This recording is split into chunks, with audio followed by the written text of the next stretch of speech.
Hello, America. Welcome to Happy Hour with Maestro Tim. I am the Maestro Tim. And as promised, I have Mark Stoffer Hunter with me, historian, to continue our discussion about the history of the Paramount Theatre. Last time we stopped off at around 1973, and we are about to get to the modern era of the Paramount Theatre. But before we do that, we had a fun conversation offline, and Mark, you were saying how there are some interesting parallels. 100 years ago there was the pandemic. Right. 100 years ago there was women's suffrage, yes. And now the Me Too movement. And then you said in passing prohibition, and God forbid that ever happen again.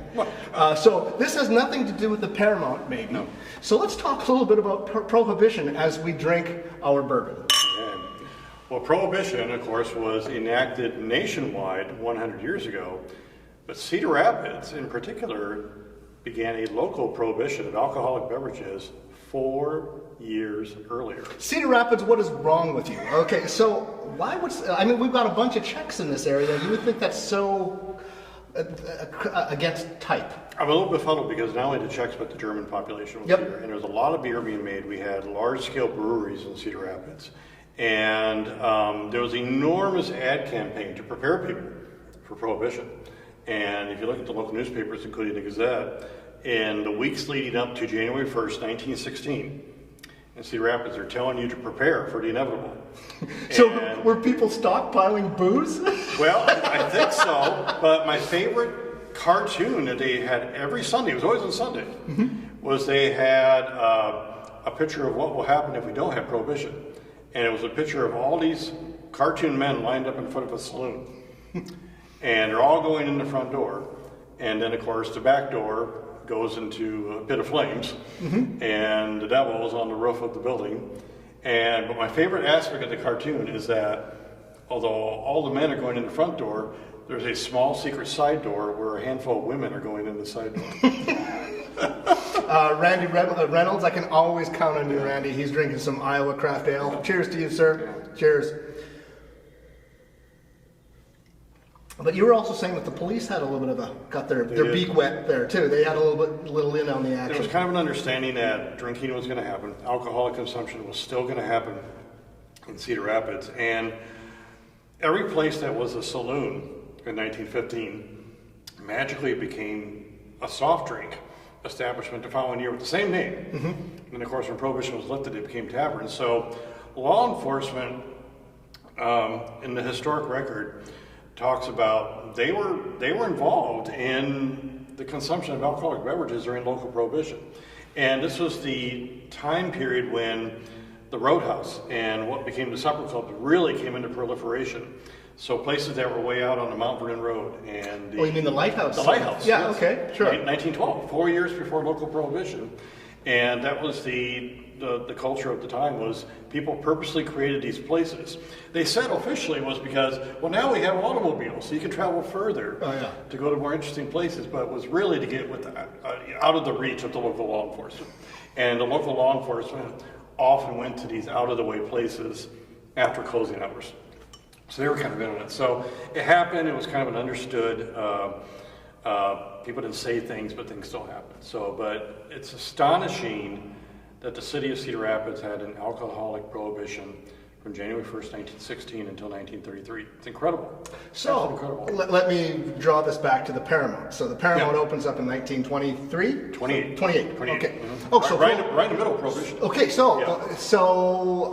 when could you actually drink alcohol in the Paramount, or is that a very modern sort of It's a very event? modern. It's a very modern concept. Yeah, that really didn't happen until we got to the performing arts phase of the Paramount Theatre. So really, before that, we're looking at just soft drinks, and there was even a lot of restrictions regarding where you could even smoke cigarettes within and around the Paramount Theatre. So the spaces here. That's a great segue, because we're really talking about the modern age of the Paramount now. And that's so. Take us back to 1973, because I think that's where we left off last time. We kind of left off. So it's getting to be kind of a turning point for the Paramount Theatre, because now we're at the point where it's been primarily a functioning movie house for several decades by now. It's kind of closing in on its 50th year as 45 years of showing primarily films and doing some stage performances and so forth.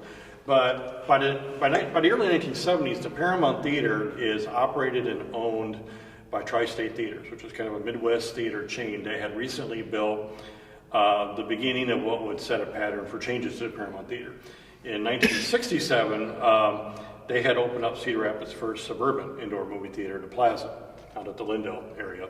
And by 1973, 2 multiplex indoor theaters had opened up, the Stage 4 on the west side of Cedar Rapids, and the Easttown Cinema, which was originally named Jerry Lewis Cinema. Actually, Jerry Lewis, the actor-comedian, started a chain of movie theaters. So did he actually come to Cedar Rapids, or just his brand? He didn't come to Cedar Rapids, his brand came, and it had a picture of Jerry Lewis, like you would see on the Labor Day Telethon.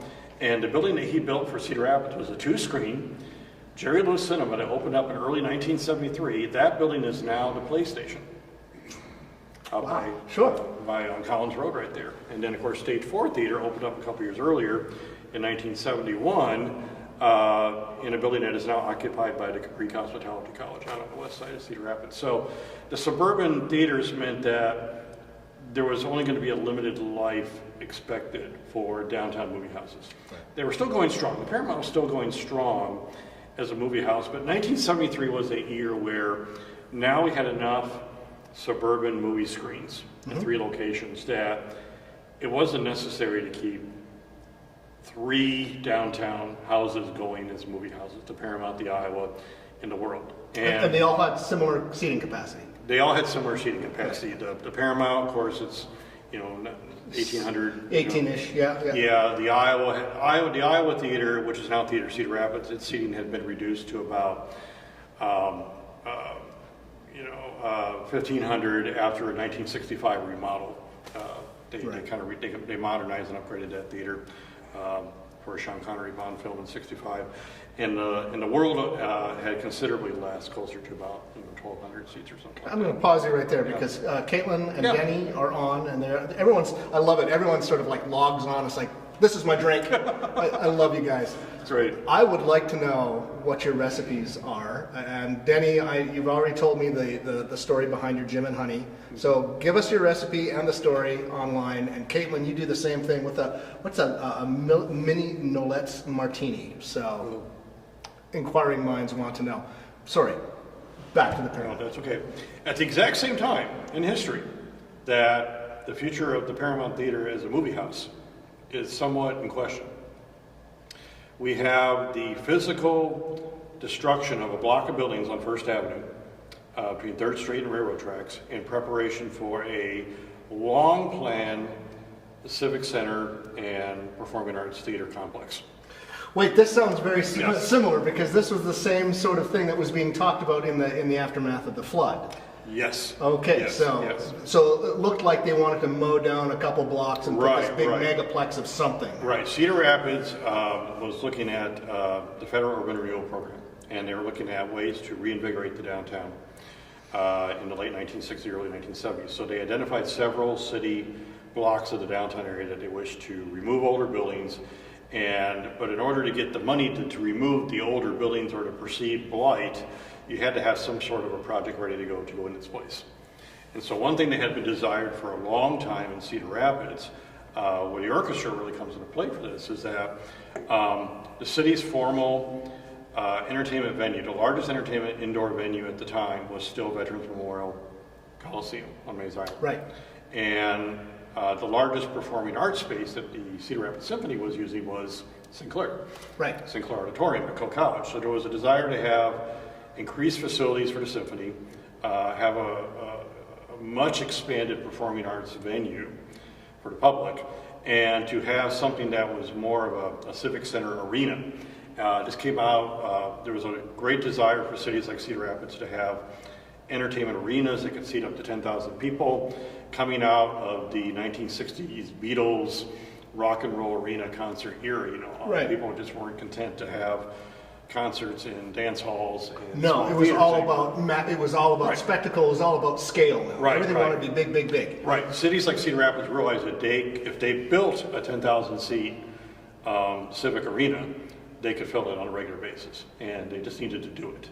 So this has been planned starting in the late 1960s. Let me stop there. Do you think that is a cultural phenomenon or a matter of population? Because I'm assuming Cedar Rapids, today's population, is somewhat similar to then.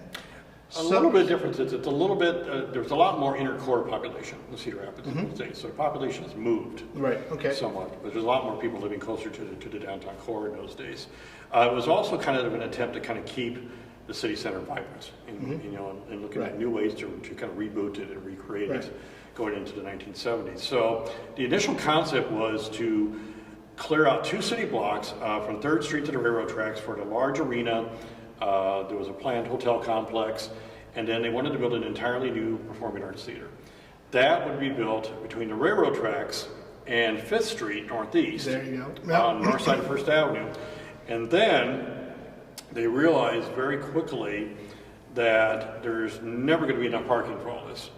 It always came down to the parking issue. It still does. And they realized that that's when creative juices really started flowing. And they looked at the downtown movie theater situation. And in particular, they looked at the Paramount here. And they said, you know what? Don Canning was mayor at the time. And what I really liked about what Mayor Canning, the city council, and the community business leaders were thinking about at the time was that this was, what they decided to do with the Paramount was part of a larger, growing movement to finally turn around a little bit the process of community development where they were really removing so much of the past. And maybe we can actually use something that's existing as an asset and not see it as a inevitable liability to the city. Right. Because most cities saw downtown movie theaters in the 1960s and 70s as places that were just going to go vacant and dilapidated, and they were going to be problems for the future. So the solution before construction even began on what was to be called the Five Seasons Center was, let's just remove the idea of an entirely new performing arts theater, and we'll build an enormous parking ramp, and that's what you see today as the Five Seasons ramp, or it's now the Alliant Energy Powerhouse Center, of course. And they looked at the Paramount Theater and said, why can't we just put our performing arts theater and repurpose the Paramount Theater? So that was actually something that was happening throughout the nation around this time. I think it's interesting when I think about it culturally. There's a lot of people, so we're in the Hall of Mirrors right now, and I'm assuming people can sort of hear the ring to our voices. And we're probably in the only spot in the Paramount that actually has acoustics that are very similar to the grand houses of Europe, that symphony orchestras thrive in. When you go into repurposed theaters, though, they aren't necessarily the ideal of when it comes to acoustics. And so there's a whole generation of American viewers and listeners who inherited these buildings that really weren't designed for the music that's being performed in it. So it's really interesting that repurposing these great buildings across America in many ways has irrevocably changed American music making in a fundamental way. Yeah, it really has. It really has. Cedar Rapids had the advantage of not trying to repurpose a large former movie house that had been empty for a long time, because that was really the problem with a lot of the cities in the country that wanted to come up with ideas. We were running one day as a movie theater, a movie called Killer Force. Telly Savalas was playing here. Who Loves You, Baby? Who Loves You, Baby? Telly was the last big actor for regular movie showing on January 5th of 1976. And that same night, Mayor Canning and the city council had a public event where they said, we're now going to have the Paramount Theater for the Performing Arts. We're starting the paperwork to put this place on the National Register of Historic Places. And it was literally just like one day to the next. One day this was the Paramount Movie Theater. The next day it was officially the Paramount Theater. So what was the reaction? Was it like, yay? Or was it like, It was very enthusiastic, but it was a learning process for Cedar Rapids, because the National Register for Historic Places was barely 10 years old at the time. And there hadn't really been, the Paramount Theater was one of the very first Cedar Rapids places that was listed on the National Register. It just had not been a lot of that before, so people didn't quite understand it, but people always had a love and affinity for this place. So I was about 11 at the time, and I recall the general reaction was, great, this is good, this is fantastic. But the biggest concern was that they knew it would take a fairly long period of time to do all the steps necessary to do the full restoration of the Paramount, because when that shift happened, the first year or two that performing arts events are starting to happen here on a regular basis, it still looked and felt like, and smelled like, smelled like a movie theater. Yep. You know, it took several years to just get the popcorn smell. Yeah. Out of Oh, here. we're getting it back though. Yeah. And I remember hearing that was the only major complaint that people had for years. I can't eat popcorn in here anymore.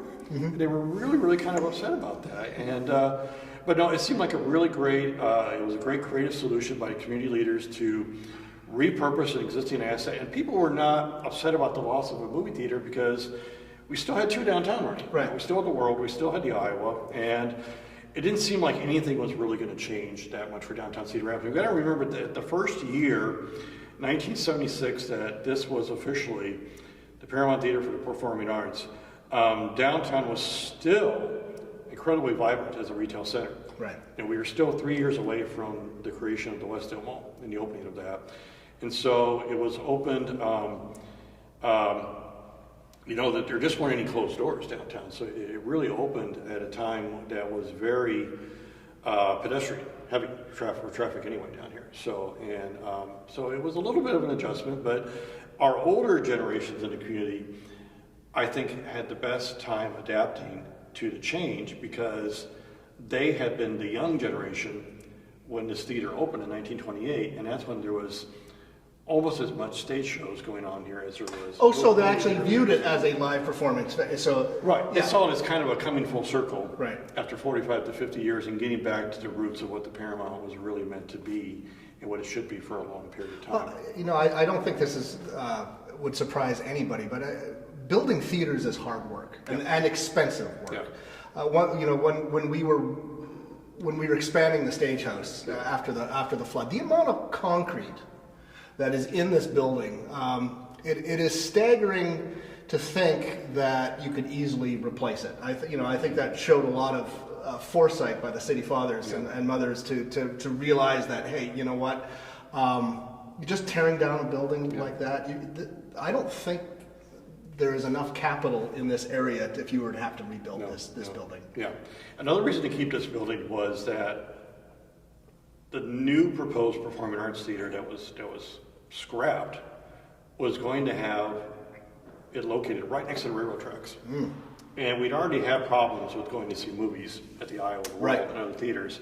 And the experience wasn't getting better than this location. Mm-hmm. So, I mean, it was just nothing the negatives really kind of went away as far as I knew it was going to be a lot of investment, it was going to be a lot of effort, but it was the restoration of the Paramount Theater, the first wave of restoration in the late 1970s, really signified that earliest shift in how Cedar Rapids thought about its historic landmarks.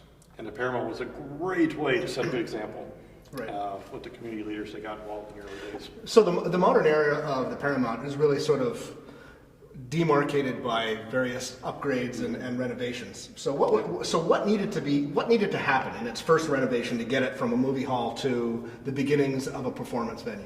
Yeah, well, I mean, early on, obviously, to get rid of all the concession things and so forth that had been here as far as the movie theater. One thing that bothered people a lot, and people thought it would happen a lot sooner, was something as basic as it took a while to get the marquee changed.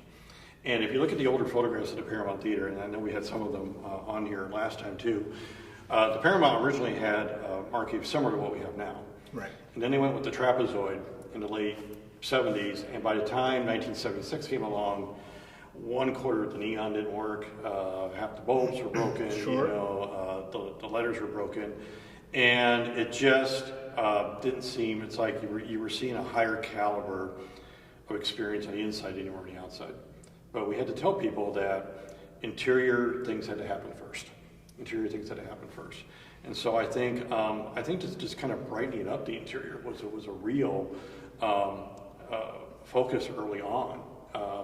The place had become so dark, and to kind of have to cover up the grime somehow. The grime was just like your feet were probably still sticking to the floors. The hot tamales, the popcorn, right? It was gross. Yeah. The gum. Yeah. Oh God, I mean, the gum was just thousands of gum, and pieces of gum everywhere, all over the interior of the theater. So I think in doing that. was really kind of the first priority to kind of brighten up. And really, what was great about it was a great education process, because every time you came back to the Paramount in 1977, in 1978, 1979, you would notice things you never noticed before, because they had done something different with the lighting, or they had changed, they had done some restoration on the floors or the Right. walls, or they had brought something else out of stores that hadn't been out for years. They were able to find something and bring it back and so forth. And so it was just a wonderful year by year,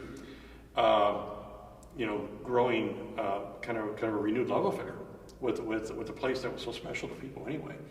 And people just kind of got used to the idea that, it was okay that there weren't movies here anymore. Right. Although there was a push to do a classic film series here in the early '80s, and we did have that for a while, so people could get. And of course, you're doing it now. With I'm just thrilled to see that. So I was amazed when we first started doing film with live music, and we did Casablanca. It was your first winner. Awesome film. Yeah. Even better soundtrack. And I love the fact that the people came out in tuxes. Yeah. And you don't see that anymore. And it was really, really great to get in touch with that vibe again. Right. See, that part of the experience of coming to the Paramount had slipped away, and especially going into the 1970s, because I saw a lot of films here as a kid in the early 70s. And I can tell you the dress attire had really gone very, very, very, very casual. Hold that thought, because Kurt Waska has said he's drinking Busch Light. So Kurt and Denny, Anyhow, all right. Yeah, okay. So, I think society, even today, is a lot more casual than it was in the 50s and the 60s, for sure. Yeah. But there was a real counterculture that was going on at the time. Yeah, it really was. So just kind of, you didn't have to dress up to go to a movie at the Paramount anymore. Right. And creating, this as a permanent performing arts theater, kind of brought that magic back, brought that experience back. And I think people loved that it came back, and it became a special experience again. Yeah. And it's not that it had been away that long. The people would dress up to go to the movies at the Paramount, well into the 1960s. That was not uncommon to do that. But people felt proud about in Cedar Rapids with the Paramount Theater, and are still very proud and will continue to be proud, is that we felt like we were so ahead of other communities, even in the state of Iowa. We saved our Paramount Theater. Right. Because 3 years after the Paramount opened here, Des Moines blew up their Paramount Theater. They actually imploded their beautiful downtown Paramount Theater. There's a YouTube video I've seen of it. And Waterloo destroyed their Paramount Theater. Right. And it's one of those things where it's like, and what we loved hearing in Cedar Rapids is that not only did we have the new Five Seasons Center that opened up, and people came to see concerts there and entertainment venues there, but we would start hearing from other Iowa and Midwestern state communities to say, "Oh, look what you did! You did something that we wish we had done."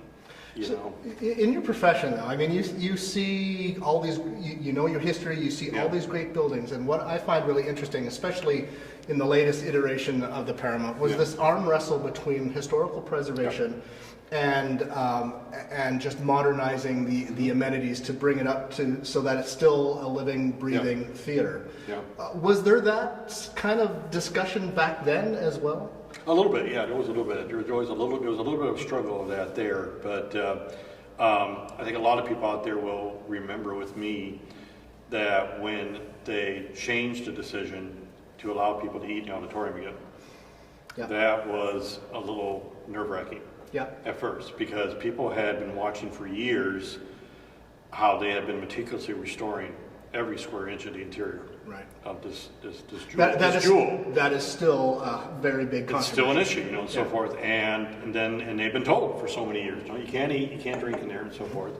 And so that kind of rippled and still ripples a little bit through the community. I'm concerned about it because as gorgeous as this place is, and as good as the upkeep is, you pour a beer or a Coke in the seat, you're not going to get it all out. No, you're not. And people remember what it looked like when all the seats had 30 years worth of soda stains on them. Yeah. And that's probably where a lot of it comes from, because they remember how dingy things were starting to look. It's not that things were horrible looking in here, by the time 1976 got here, but it was really starting to get kind of creaky in here, you know, and things just weren't being repaired, things just weren't being replaced, and we didn't want to go back there. You know, we didn't want to go back to, so every time the Paramount's had its more modern challenges, such as the flood and, you know, changes with expansion and so forth, people really view that as a continued positive going in the right direction. So I think adapting can be a little nerve-wracking, but I think it's absolutely essential. And from my viewpoint as a historian, you've got to have the appeal for the present and the future. Otherwise, historic preservation is only limited in its success. If it's not adaptable to modern experiences, you know, you can always have a good balance of the appropriate historic integrity and the modern and future experience. You know, I mean, because no one expects you to experience something at the Paramount in 2020 or 2021 exactly the same way you did in 1929. Right. You know, Yeah. There's just no way. I mean, Hell, everything we can't even fit into the seats. No. We're already not doing it. Yeah, That's right. Yeah. So let's talk about the 80s and the 90s. Yeah. Well, like I said, the 80s and 90s, that's when we got the marquee change happen. I think that was really exciting for a lot of people to see that. And that was kind of a real source of pride. The Paramount really became, luckily, as the downtown department stores and that function of the downtown Cedar Rapids area changed in the 1980s. You know, and by the time we got to 1991, downtown was no longer a retail center. But luckily, the Paramount had been going at its function as a performing arts theater for the better part of 15 years. And suddenly, instead of being sort of a complement attraction to the downtown, it became a primary attraction to the downtown, especially going into the 1990s. You know, it's like, okay, we don't have Armstrongs and Killings anymore, but by golly, we have the Paramount. You know, and it just kind of rose in the ranks of the quality of life for downtown Cedar Rapids. And the term jewel just started to be spoken more and more and more and more. And it really kept the level of sense of community and love for what we have here very strong. Because the 90s were very challenging for downtown as far as how we had to readapt from a retail-based center. We didn't have housing in the downtown area like we do now. Right. You know, we're even still in the early stages of trying to make the downtown and inner core neighborhoods more of a 24/7 types of neighborhoods, which they were before the late 1960s. We enacted policies in the 1960s that encouraged all the housing to leave downtown, you know, to go away. And so downtown became very, you know, it was not, it didn't look like any place that anybody wanted to be. Right. Beyond a certain time of the day. And so before we got to that kind of realization after the year 2000, the Paramount, along with places like the Five Seasons Center, U.S. Cellular Center, really kind of held the torch. And the Paramount really,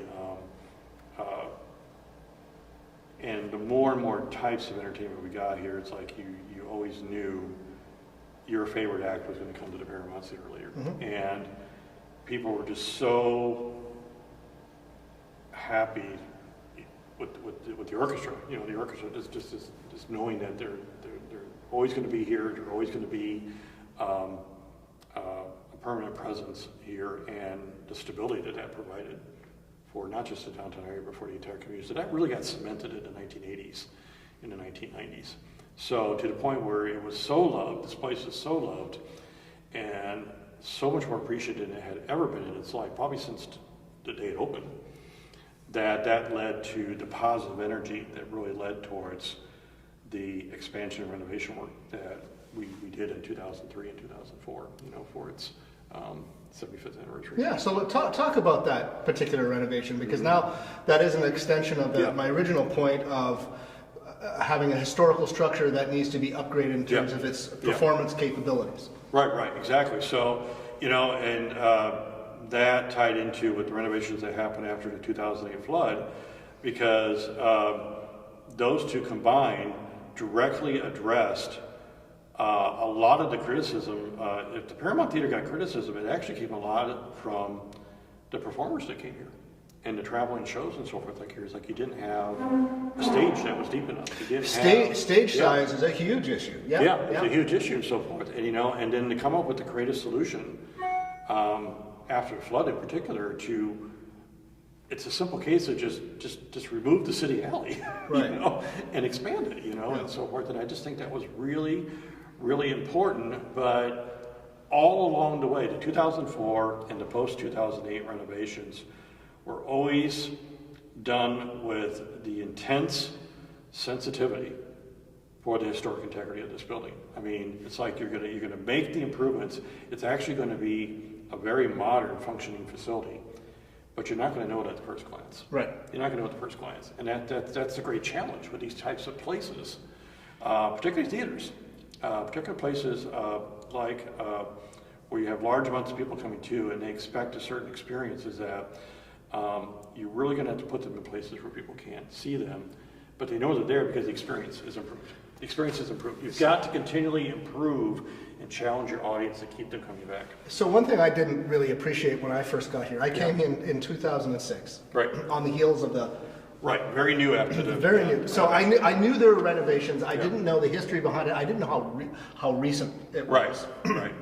And then the flood hit to 2008. So I just thought of a question now that just dawned on me, because after the flood, everyone's heads were down and we were just grinding away. What's their renovation fatigue?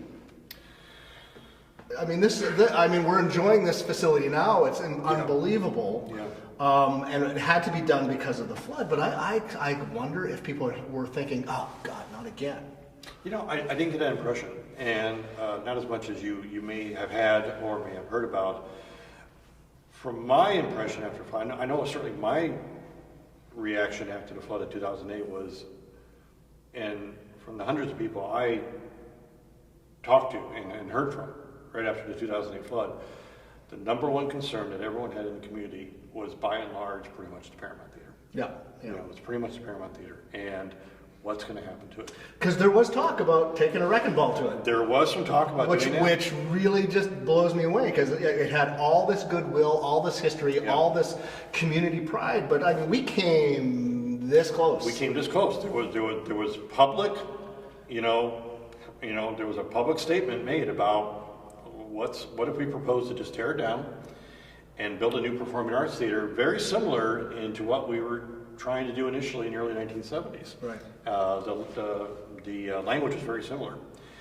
And I was one, I know of several people who wrote guest columns in the paper and did things saying and I actually really compared the situation to, the loss of a landmark we had in the early 1960s, the Union train station. Right. People are still mad. Right.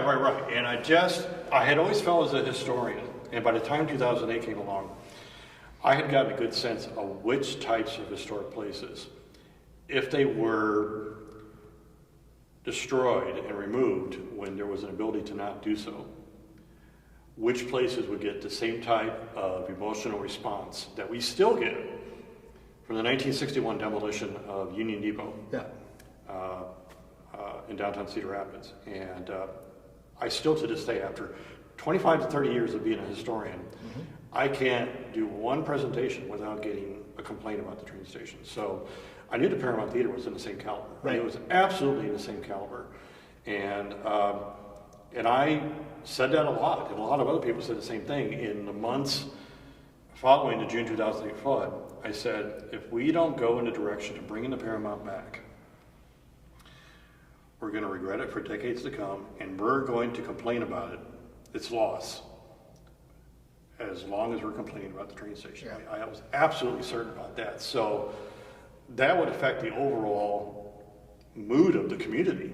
It's that big of a deal. This place is that big of a deal. Right. I mean, it would affect the overall, how we feel about ourselves. Right. Cedar Rapids.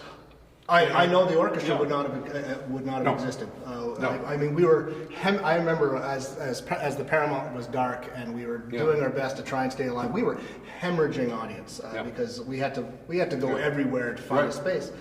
And had we had to wait another 5 years to make a whole 10-year gap between the time the Paramount was done to a kind of replacement, we would not have made it. Right. And what I find really interesting, and what I kind of resented about that time when they were talking about building a new theater, they were really talking about an aesthetic that was popular in the 1970s. They were talking about a scale of theater like 2,000, 2,500. And now you look at metropolitan communities that have those large community auditoriums, you can't fill them. Right. They are just massively huge, and they are sort of like multi-purpose, good-for-nothing sort of facilities, and that's what we almost had. Right, but we thankfully, as a community, got a sense that this is a bad decision to go forward on. And you're right, right now, today, we would be dealing with a terrible situation. Yeah. We would hate the place. And so I'm so grateful that everyone in the community really, I didn't think it took too long. It seems like it was a fairly quick turnaround. Like once a proposal was made to tear it down, there was some initial shock.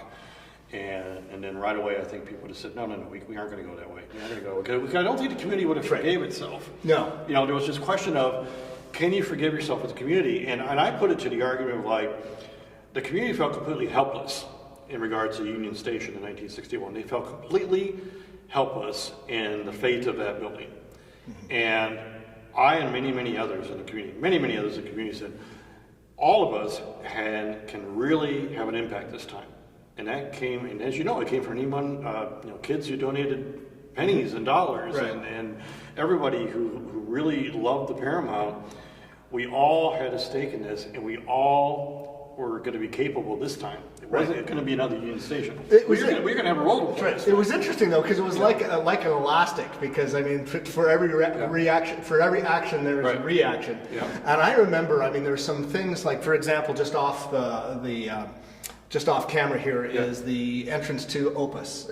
And so we were trying to integrate the symphony offices into this building to make it more functional. Yeah. And you know, the difficulty of doing even basic remodeling and alterations, or even choosing which color should we use? Should we use the original gold color, or go back, which was the original, if I believe? Yes, I believe. Or should we go to the red color that everyone is more familiar with? Yeah. And so on the historical preservation side, I mean, this is why I brought up the original the original question about that tension between being historically accurate or capturing the spirit of it, and also modernizing it to make it right. Look, I heard a lot of feedback. There was some feedback I heard about, you made a hole in the wall. Yeah. I mean, there's just the basic fact that you made a hole in the wall. By the way, we call that the John Bickle Memorial Archway, and yes, he's still alive. Okay, so but look at the benefits of this one hole. Right. So. Yeah, there's a part of me as a historian and someone who really supports and does get involved in historic preservation. That makes me a little leery because, like a lot of other people, there was never a hole in the wall right there. Right. But it was carefully thought about where the hole was going to be and looking at the bigger picture of what's going to make this continue to be successful. Yeah, for the future. One little hole is all we're asking for. Yeah, but it's also more subtle than this. Yeah, okay, what is historical? Because when people come to the Paramount, you come through and you see the ticket office, that big booth in the middle there. I mean, I think most people would think that's original. Yes, they would when they first see it. Yeah, it looks original, but it wasn't. But I know from seeing movies here, it's not original. Right. Yeah, it's not original. That's not where I got my tickets. Yeah. To see my James Bond movie, whatever I wanted to see here. And yet today, can you imagine not being there? No. Yeah, so it's fascinating, the whole profession, the whole craft behind renovating and restoring old buildings. Yeah. You have to get finely tuned to what elements of your historic building are the emotional connect. Right. So and recognizing even more importantly, what parts are not the emotional connect, and that's where you can make the changes. And then have a general agreement and assessment of that. And like you say, that hole in the wall doesn't really get noticed Right. anymore. Yeah. Right. You know, and that's as it should be. And you get another hole in the wall over here that goes Huge into hole in the wall. Well, we were losing the addition over here. We were losing a lot of traveling Broadway shows because Yes. the stagehouse was just Right. not big enough. I mean, Right. and some would argue it's still not big enough. I mean, as shows get bigger and bigger and bigger, and so everyone could at least understand, modernizing the wiring. Yeah, of course. But it's also interesting because actually the inside of the auditorium was completely rebuilt for the most part. Yeah, yeah. And the acoustical improvements that they made was stunning. I mean, changing angles of the wall that you can't really tell. They filled in some of the side fillers that were absorbing sound. Even the materials, the seating, it's cloth, but it's also designed to reflect sound. So the acoustical work that went in, as a musician, and I know a lot of my musicians are listening to this, would agree, the difference of playing in the Paramount today as compared to maybe before 2008 is night and day. Yeah. Just because the room is tuned. A lot of people don't realize that, what a Stradivarius to a violin is. A theater, a hall, is an orchestra's instrument. Right. It's all about how you resonate that sound, and of course, in previous renovations, that really wasn't taken into account. But that was like front and center. And I got to tell you, the biggest add-on was actually building a pit that could be used. Yeah. Yeah. The original pit was a vaudeville pit, which could Right. hold, I don't know, 15, 20. Right. Where you put the organ in that pit, you can fit 4. Right. So it was called a pit, but it really wasn't that useful, and so. Yeah, and then they downplayed the vaudeville because the Iowa Theater opened at the same time, or virtually, in 1928. The Iowa Theater, now Theater Cedar Rapids, was tied to a very strong vaudeville circuit, and so the feeling was we didn't need to have 2 major vaudeville. I got to stop you. And we had the Majestic Theater too at the same time. Got to stop you. Yeah. Robert Massey, previous executive director, he's online right now, and he says, "God bless Peggy Whitworth." Yes, absolutely. So, I love her. God, I miss her. Absolutely. God, I miss Peggy. So, tell our audience about Peggy and her role in this. Peggy was here in that early phase of restoration that began in 1976.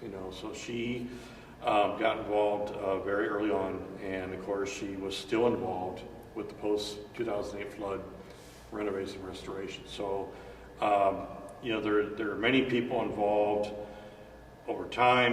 Obviously you can talk about your city council people, you can talk about Peter Pazanson, who sold it to the city for $1, but community people, and extraordinary,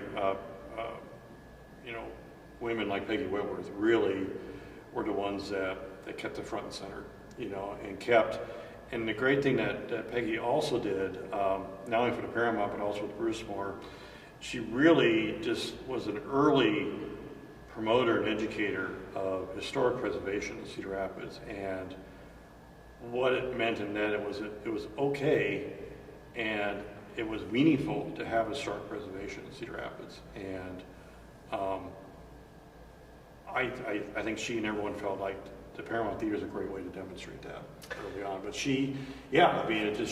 But she was such a powerhouse. It's not She that, was. Being an advocate is one thing. Yeah. But being an opinion maker, Yeah. that's a different thing. And Yeah. I'm not sure this would have gotten off the ground without her and Jim Hoffman. I think it was really, God, a lot of this rested on their shoulders to bring everybody along on this. Yeah, exactly. And to kind of make all the connections work, and all the historic preservation funding, and to make it all work. And but the fact that she had been involved so early, I think, was absolutely critical. Yep. In what we're seeing right now around us, absolutely. So could have done it without her, no doubt about it. So as we're wrapping up here, I think a lot of people have logged on, and I'm just going to see if there's any questions that anybody has for you. And I see so many great memories. Marianne Weiss says her first date was with her husband in 1956. Yeah, so she saw Carousel. Oh. Right? And she walked out the side doors after the movie and got pooped on by a bird. Very memorable. The funny thing is, The ancestor of the current pigeons. Yeah. yeah, and actually, I think that would be, if I were to say the weakness of today's Paramount is that bottleneck. So the side doors of which Marianne is talking about, which is right over there, that's a bottleneck for a lot of people in intermission. And of course, there's a road in the way, so there's not much expansion you can do there. But I remember when they were putting on Encore, the other gathering spot over there. And architects were pulling their hair out trying to figure out how to minimize the bottlenecks. And there's not much you can do with limited space like that. But that's probably I think the only weakness. I think so. And we just haven't found a way. It's just limited streets that you can open up the building to. We haven't really found, I think, still a really effective way to open it into also 4th Avenue, in addition to 2nd Street. And it was just limitations with the location. That's still affected today. I'm thinking of Robert. I think he was the first in our organization who realized that without the Paramount, there couldn't be an orchestra. Right. I mean, I think earlier I was just relaying how we were playing all over the place, and every year we were just hemorrhaging audience, and I sort of got that when we first started forging ahead of how we were going to survive that crisis. But I don't think if it wasn't for Robert, who really thought to get on the bandwagon of saving this, he was ahead of everybody, ahead of the curve in terms of everybody in our organization. And it was only afterwards when the Paramount came back and our audiences spiked back that I realized how important this component was to our future.